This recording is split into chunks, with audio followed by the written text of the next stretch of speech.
Are you ready to buy that RV? Hey, thanks so much for hanging out with me. As you can see, we're just getting back from a camping trip, and I got stuff everywhere. And I promised a couple of people I was going to make some videos and talk about some things. So here we go. So you're ready to purchase that wonderful dream RV. So you think. What is it that you need to know? Well, come on, let's take a walk around the neighborhood and I'll fill you in the best I can. So, first thing you need to figure out is what in the world is going to suit you best. Do you want a Class A that is going to give you, in my honest opinion, in a motorized coach, the best space that you can get? That's just the way it goes on that one. It's also going to give you,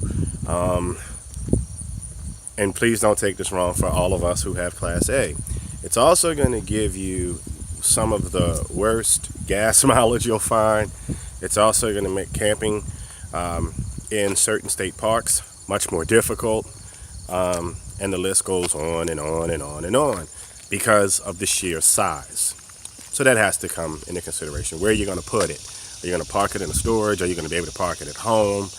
Those type of things. Then you have your Class Bs, which are like oversized vans, which you can pretty much put anywhere. And with the Class B, it's awesome because if you're boondocking, you can actually park it in parking spaces.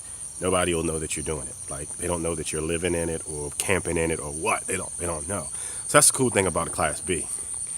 Class Cs are basically a van chassis, 450, 550, or Econoline type deal that they build a box on the back. And again, you're now into that smaller yet roomier feel. Usually they go up to about a 24 foot. I've seen Super Cs even bigger. It just really depends. So you got to figure out what it is you want to do. If you are young, like in your 20s, 30s, and it's just you and the missus, or you and the mister, or however you want to figure it out, and you're not really planning on having kids or anything like that anytime soon, then a Class C might work. It shouldn't be a problem. It's easy to maneuver for one person. You don't necessarily have to have somebody looking over your shoulder because it's like driving an oversized U-Haul truck. That's the beauty of a Class C. The problem is, as soon as you start cranking out kids, you need more space. And understand that if you think that you're going to upgrade within the first 5 to 6 years, whatever you're going to upgrade to 5 to 6 years, buy it the first time. It'll save you a whole lot of depreciation problems, issues, concerns, and money. Bottom line. Class B would be perfect for, the couple who has the one dog, and that's all they're going to do. They're going to tow the boat down, do some bass fishing, and go back home. Tow the boat down, enjoy the lake, go back home. They're not planning on having any kids. They don't have the space to put anything any bigger, and they basically just want a quick, easy, I'm going to camp for 2 or 3 day type deal that they can park in the driveway or on the street, go to Walmart, those type things, and not have any major concerns. Then there are the people like me who have, several kids, the dog, the partridge, and the pear tree, and, well, let's just be honest, you need the space. In that particular case, then you got to go with a Class A. And that's just kind of sort of the way that it goes. So in saying all of that, cost comes into the picture. Your Class A is always going to cost more simply because of the build that goes in it.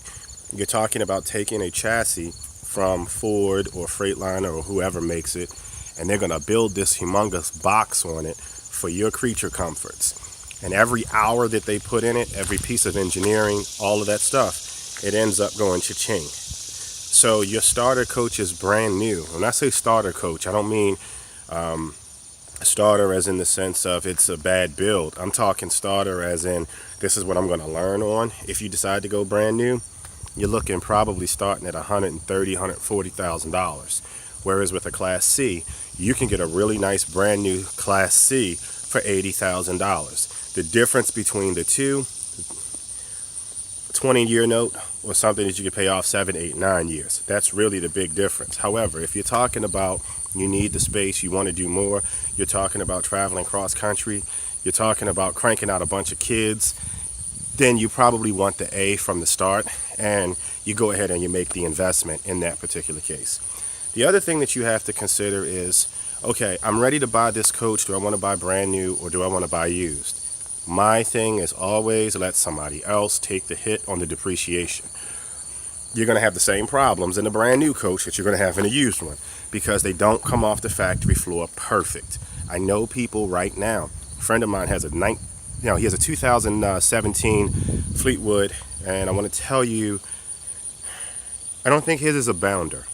I can't remember what he got, but nevertheless, it's been back to Fleetwood 3 times, and he's only owned it for less than a year. It's been back 3 times. That's just the way they go. Each build is kind of sort of custom in the sense that they build them by hand. It's not like a robot in there just kind of cranking them out. So there are some inconsistencies. So you got to think about that. If this is something that you're trying to figure out whether or not you're going to like it, yeah, buy it used. Don't spend the money and buy it brand new. I wouldn't. You can find some really nice used units that somebody has already fixed all the problems with. Our girl is a 99, and we love it. I mean, it's built like a tank. What more can you ask for?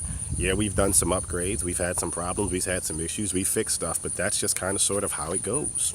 You know, that's the nature of the beast. Class C, same thing. If you can find a nice Class C for $20,000 that's the size that you need versus spending $80, check it out. Worst come to worst, you don't like it, you trade it in and you get what you really want. But Class B I have no experience with, but I can tell you this. They can be a little pricey for a Class B. Most people, if you don't really have a space restriction, they just buy a Class C and call it a day.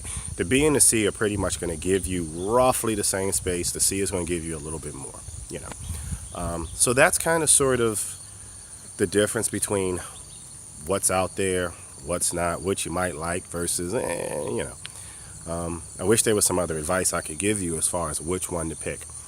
The other major issue, and we're going to talk about this in a separate video, is a tow vehicle. What are you going to use to get around in once you get to the campground? That's very important because a golf cart sometimes is not going to get you where you want to go. A golf cart will get you in and around the campground. But what if you want to leave and go to Walmart or go to the store or Food Line, go to the amusement park, hang out, see the sights? That becomes a problem, which is the reason why we have this girl. Her name is actually Toad, and she goes behind the coach with some special stuff. Let's see if I can show you some equipment that she's got. If you can kind of look, she's outfitted with some stuff down there that allows me to have her brakes light up and her to stay behind this coach and not be way back there somewhere.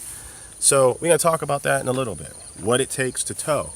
So now that you have an idea of what different coaches, offer as far as class-wise, the next thing you got to think about is, how you're going to get around when you're down there. We'll cover that in another video. And I also want to cover the equipment and the knowledge necessary to actually get to the campground safely, get set up and all that good stuff. So I promise we're going to cover all of that. I'm going to get all of this stuff up so you can see it. And if you have any questions, you know what to do. Check me out on the website. Feel free to like us and spread the word. Like I said, we talk real talk. We're not into trying to make money or anything like that. It's just we're trying to get people out there camping, having fun, and enjoying life. So until next time, see you later. Check out our video on, like I said, tow vehicles, and then we're going to start talking a little bit about campgrounds, what to do when we get there, set up, and that most important thing called campground etiquette. See you later. Thanks for hanging out with me. Hey y'all, thank you so much for watching. If you have any questions or comments, feel free to hit us up at the email address listed, hangingwiththehazes@gmail.com. Again, thank you, and may God bless you. Look forward to hearing from you soon.